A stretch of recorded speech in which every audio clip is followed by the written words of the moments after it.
Hello everyone. Back in Journal 2 today, we'll be going over Chapter 18. This will be Part 1. I request that this following be the final segment as translated from the scrolls at this documenting. It is thought that these scrolls were burned and destroyed, but they are long since placed into safety. The last segment speaks of the creation, and I feel it most suitable if this be presented to you by the Master Teacher, for he has already given the small group a wondrous lesson. Dharma, please have this portion from Wednesday, July 26, 1989, 3 p.m., Year 2, Day 344, represented here in full. And now we'll be going over that section. Dharma, I give you all these labels that you can find comfort, such as Jesus, Sananda, Isu. I am the energy which is each and all of them, only called differently by various ones. But there are such gross errors in the traditional myth that it is quite mind-bewildering, and you had best be most carefully groomed. I have called you forth at this meeting, at this imminent time, to put some things to paper, that they might be sent to my most beloved Wali G prior to mail time this date.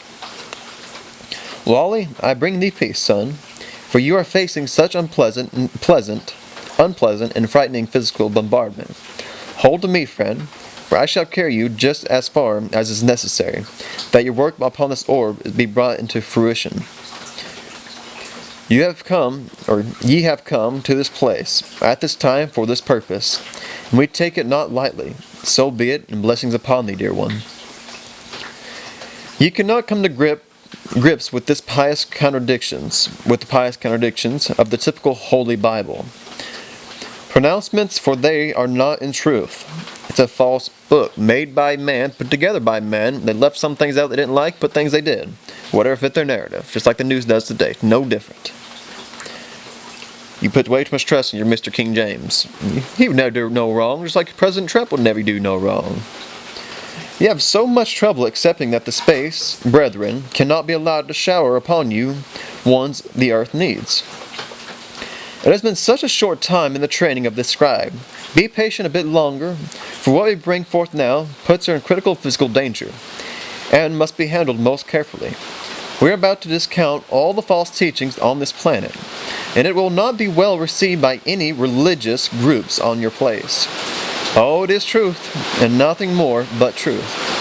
That is why it is so precarious in nature. I am the one for whom ye ones of this mission have awaited, and it is now time for contact in this manner. Very shortly, in undeniable manner. At which point we can also place physical protection about you ones. And you can ask our creation to put a light shield around about you. That's what we do, a light shield. Please require all dark energies to depart, that you might read of these words with me, friend. Do not give into the impact of illness you are perceiving, for you are critical to the work. This will, overly, also suffice for a segment of the ongoing portions. The creation. I, Emmanuel, and all those other labels, wish to speak of the creation. For behold, the creation is above man, above God, and everything. I am but thy brother, dear friends. I like to think you're not brothers, you're brothers with Christ, not in Christ, with Christ. He's your brother. Nothing more, nothing less. It would seem completely complete to the comprehension of man, but that is not so. Since the creation is spirit and lives, it too has to perfect itself until infinity. But since it is at one with itself, it can perfect itself only through the creation and the generation of new spirit. However, the newly generated spirit is a part of the creation itself, still ignorant, however, to the smallest degree. So then, when a new spirit has been created, which is still ignorant to the smallest degree, it lives in the body of man and begins to learn. Please ponder these things after you have read my entire explanation a time or two. The ignorant spirit appears to man as quite simple-minded, and he says that this person is confused. But he is not, for he is only ignorant and void of knowledge and wisdom. So this new spirit lives in man to gather knowledge.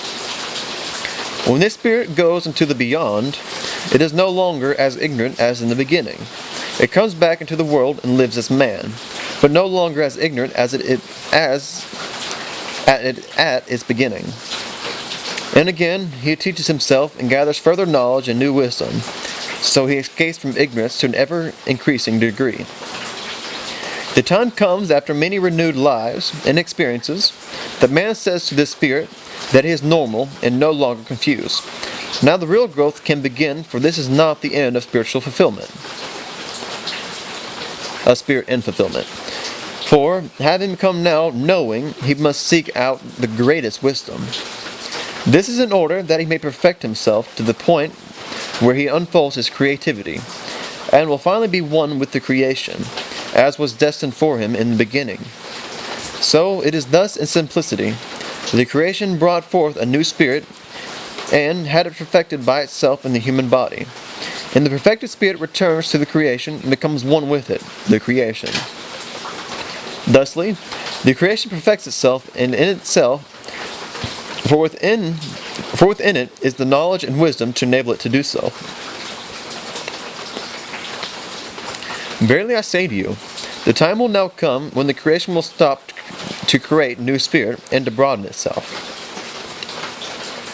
The creation too needs rest.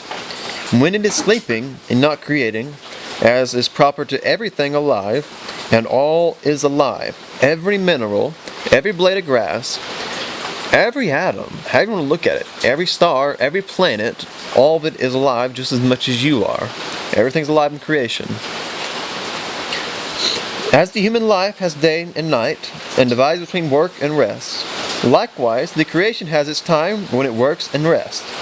Its periods, however, are different from those of men, for its laws are the laws of the Spirit, but the laws of men are the laws of material life. Material life is limited, but the life of spirit goes on forever, and knows no end or limits upon itself. However, the creation is subject to the laws of the original creation, which is the beginning of all created by itself. I will simplify these things at a later date, for this day is too short to meet our needs, and I must limit input for that reason. Its secret is the immeasurable and is based on the number 7, which is counted in times. I trust you can follow, always language is a barrier. This is, however, our part of the secret of the laws which man's mind can solve, only in perfection. But be it said that the laws of life are not hidden to a wise man, that he recognized them and followed them. So when the wise man has the understanding that the secret in the original creation is the number 7, and is counted as such, he'll obtain knowledge and keep it. The creation also has time for work or rest, which also is counted in the number 7. For 7 major long periods, the creation rests in the lap of slumber, when nothing exists, not even the universe. Only the creation was in itself in slumber, and did not bring forth a creature or anything. But it awakened from its slumber through 7 periods of the 7 major periods, and began to create new creatures and everything for 7 periods and 7 major periods. Do not waste that time dealing with the segments represented by these 7 periods. They are not understandable in detail. It is only a concept you must handle at this moment. Since it will rest again in slumber, there will be nothing except the creation in itself. For this period, there will be no new creations or any other thing. Only the creation will be in itself in the 7 periods, and the 7 major periods. For it will have its rest and slumber until it awakens again, and brings forth new creations, or creatures, and everything else. I apologize for repetition, but I feel it necessary. When the creation is one in itself, everything will be one in itself. And that's where we'll be stopping on this one.